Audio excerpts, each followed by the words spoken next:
प्रदेश में 7 सीटों के उपचुनाव की सरगर्मियां अपने चरम पर हैं, या यूँ कहें कि पीक पर है, क्योंकि आज लास्ट डे है प्रचार प्रसार का। कल से पार्टियां के तमाम प्रत्याशी जो भी निर्दलीय लड़ रहे हैं, बात चाहे कांग्रेस की कर ले, बात चाहे बीजेपी कर लें, वो अपने अपने कामों में और वोट बैंक साधने में जुट जाएंगे। लेकिन हाल फिलहाल दौसा की जो सीट है वो सबसे हॉट सीट मानी गई है, और मैं ऐसे कैंडिडेट के पास बैठा हूँ, एक ऐसे प्रत्याशी के पास बैठा हूँ जो लगातार कांग्रेस और बीजेपी दोनों करते करते थक गया है, और अंत में उसने फैसला लिया है कि मैं अब निर्दलीय चुनाव लड़ूंगा। मैं ऐसा इसलिए कह रहा हूँ क्योंकि उनसे मेरी बात हुई थोड़ी देर पहले, तब आगे जाके इनके पास इंटरव्यू के लिए पहुँचा हूँ। सूचना ये है कि इन पर दबाव बनाया जा रहा है, इनको ड्राउन किया जा रहा है, और दबाव के कारण इनको बाहर नहीं निकलने दिया जा रहा, प्रचार प्रसार नहीं करने दिया जा रहा। आखिर ये पूरा माजरा क्या है और क्या पूरा नज़रिया है पार्टियों का, हम उन्हीं की जुबान जानते हैं। देवी सिंह जी, आप निर्दलीय ताल ठोक रहे हैं, क्या लगता है कि यह चुनाव आप जीत पाएंगे? बिल्कुल चुनाव जीतूंगा। आपको पता है कि सामान्य वर्ग की सबसे पूर्वी राजस्थान में सबसे ज़्यादा आबादी वाली सीट है सामान्य वर्ग और ओबीसी की, दौसा विधानसभा। उसके अंदर भारतीय जनता पार्टी ने एसटी वर्ग के आदमी को टिकट दिया और कांग्रेस ने एससी वर्ग के व्यक्ति को टिकट दिया। तो जो सामान्य वर्ग और ओबीसी के जो 1.25 लाख वोटर हैं, उन वोटरों को बिल्कुल किनारा कर दिया उन लोगों ने।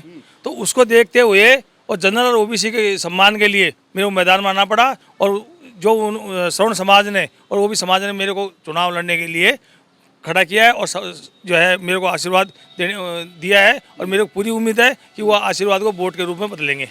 देवी सिंह जी, सबसे बड़ा सवाल यहाँ पे कि पहले जो सूचना हमको मिली है, जानकारी में आया है कि आप लगातार पहले बीजेपी से आप टिकट मांग रहे थे, फिर कांग्रेस से मांगी, फिर टिकट बीजेपी कांग्रेस करते करते थक चुके, तब जाके कहीं ना कहीं आपके दिलो दिमाग में एक फितूर बैठा कि मैं अब निर्दलीय ताल ठोकूंगा। तो क्या पूरा माजरा रहा, तो बता दीजिए। नहीं, ऐसी कोई बात नहीं है। टिकट मांगने वाले 20 कार्यकर्ता है भारतीय जनता पार्टी के अंदर। मैं भारतीय जनता पार्टी का मूल कार्यकर्ता हूँ। मैं युवा मोर्चा का जिला अध्यक्ष रहा हूँ, भारतीय जनता पार्टी जिला उपाध्यक्ष रहा हूँ, जिला मंत्री रहा हूँ, कई पदों पर रहा हूँ, और संघ के अंदर भी मैं द्वितीय शिक्षित हूँ। हम भारतीय जनता पार्टी के खिलाफ नहीं है, भारतीय जनता पार्टी के बागी नहीं है, लेकिन जो भारतीय जनता पार्टी ने श्रवण समाज का और ओबीसी वर्ग का जो हक छीन कर एक एसटी वर्ग के व्यक्ति को, जिनको हम आरक्षित सीट पर भी वोट देते हैं, लेकिन उन्होंने हमारे सामान्य वर्ग की एक सीट बची हुई है सिर्फ दौसा, क्यों महुआ के अंदर भी दोनों पार्टियां एसटी वर्ग के व्यक्ति को टिकट देती है।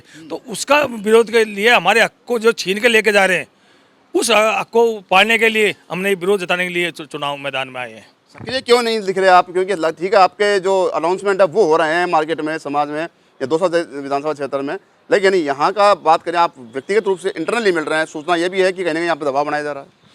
आप देख लो, आप पूरे जितने भी वो हैं कस्बे हैं, चाहे दौसा शहर हो, चाहे सैतल कस्बा हो, लवाण कस्बा हो, कुंडल कस्बा हो, नांगल कस्बा हो, मतलब इतने लोग भयभीत हैं कि कोई ये कहने के लिए आगे आने के लिए तैयार नहीं है मैं इस पार्टी को वोट दूंगा।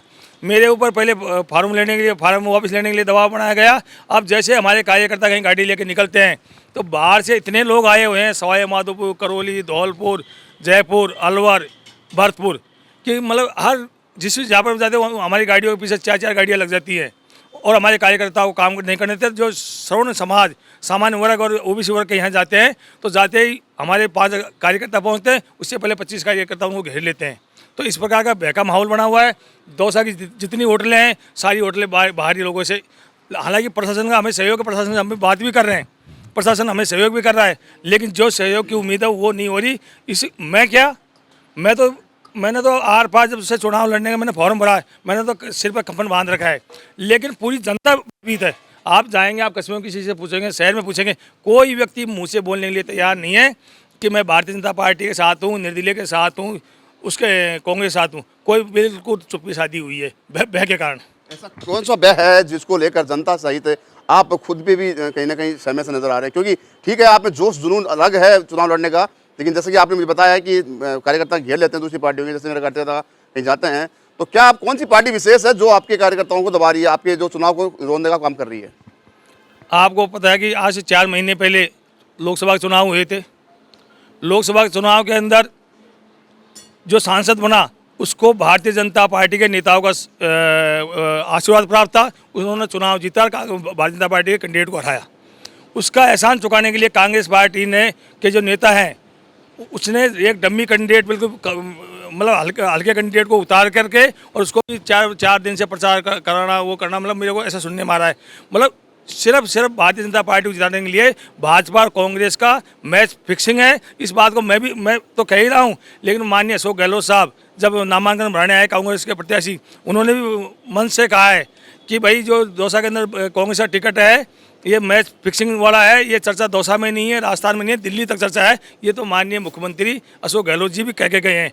तो ये तो 100 बातों की एक बात है, कांग्रेस का कोई लेना देना नहीं है, कांग्रेस पार्टी का उम्मीदवार कोई लेना देना नहीं है। सिर्फ भारतीय जनता पार्टी ने जो कांग्रेस को समर्थन दे के जो नेता ने समर्थन दे के कांग्रेस सांसद बनाया, वो सांसद साहब अब एहसान उतारना चाहते हैं और भारतीय जनता पार्टी के उम्मीदवार को जिताना चाहते हैं। मैच फिक्सिंग की बात की आपने, कैसा मैच फिक्सिंग? मुरारीलाल जो मीणा है वो सांसद हैं, वो लगातार समर्थन रैलियां कर रहे हैं। कौन सा डमी कैंडिडेट है जो जिसको लेकर आप बात कर रहे हैं? एक भी कार्यकर्ता जिनका आपने नाम लिया सांसद महोदय का, एक भी कार्यकर्ता कांग्रेस के प्रत्याशी के साथ में नहीं है। ये बात कांग्रेस के प्रत्याशी से भी पूछ लो, वो बेचारा अकेला घूम रहा है। और ये बच्चे के मुंह पर है कि ये जो है एक तरफा चुनाव करना चाहती है कांग्रेस और बीजेपी। तो इसलिए ये तो मैं खड़ा हो गया, इसलिए सामान्य वर्ग और ओबीसी वर्ग को वोट देने के लिए जगह मिल गई, नहीं तो इनका तो वो था, इनको प्रचार करने की ज़रूरत ही नहीं थी। जो कांग्रेस से समर्थन प्राप्त था, जैसे पहले भारतीय जनता पार्टी के नेता ने कांग्रेस को सांसद के टाइम पे समर्थन दिया था, तो कांग्रेस से सांसद जीत गया। अब वो कांग्रेस वाला अपना एहसान चुकाने के लिए भारतीय जनता पार्टी को उम्मीदवार को हर हाल में जिताना चाहता है। क्या उनको फायदा होगा? एहसान चुकाने के बाद भी पार्टी से तो खिलाफत हो रही है उनकी। सिर्फ 2 व्यक्ति पूरा दौसा को चला रहे हैं। एक व्यक्ति बल्ला मारता है तो सांसद बन जाता है, दूसरा व्यक्ति बल्ला मार के वो उसको विधायक बनाना चाहते हैं, लेकिन जनता समझ चुकी और उस बल्ला को हमने छीन लिया। अब वो बल्ला के ऊपर जनता मोहर लगा करके, और इनका जो ये उल्टा सीधा ये आपस के अंदर वो कर रहे थे, एक दूसरे को सहयोग करते थे, उस सहयोग को अब जनता तोड़ेगी और जनता इनको मुंह तोड़ जवाब देगी। दोनों टिकट भारतीय जनता पार्टी के, कांग्रेस का तो कोई मतलब ही नहीं है। भारतीय जनता पार्टी का टिकट वापस जयपुर जाएगा, ऐसा जनता ने ठान लिया है। क्या विशेष मुद्दे रहने वाले हैं आपको? आपके दौसा में कौन सी समस्या मुख्य है जिसको लेकर आप जी जान मेहनत कर रहे हैं और चुनाव लड़ रहे हैं? नहीं, समस्या तो देखो, आप सबसे भयंकर तो आपस में जातिवाद का जहर घोला हुआ है राजनीतिक पार्टियों के नेताओं ने। और गुंडागर्दी, यहाँ शाम होते ही इतनी गुंडागर्दी हो जाती है कि कोई बाहर निकलने के लिए तैयार नहीं होता है। पहले तो हम गुंडागर्दी ख़त्म करेंगे और जातिवाद का जहर और जातिवाद को ख़त्म करके आपस में भाईचारा पैदा करेंगे। और जो मूलभूत सुविधाएं हैं वो मुद्दे तो गौण हो चुके हैं, बिजली, पानी, सीवर, लाइट, ये तो मुद्दे गौण। अब तो यही मुद्दा है कि सामान्य वर्ग का हक छीन करके जो एससी और एसटी ने जो हक छीना है, उसके खिलाफ पूरी जनता लामबंद है, सवर्ण समाज और ओबीसी समाज। आप सामान्य जाति से या सामान्य वर्ग के लिए लड़ रहे हैं, उनके मान सम्मान को बचाने के लिए आपने चुनाव में ताल ठोकी निर्दलीय रूप में। क्या वो तमाम समाज, सामान्य समाज आपके साथ है?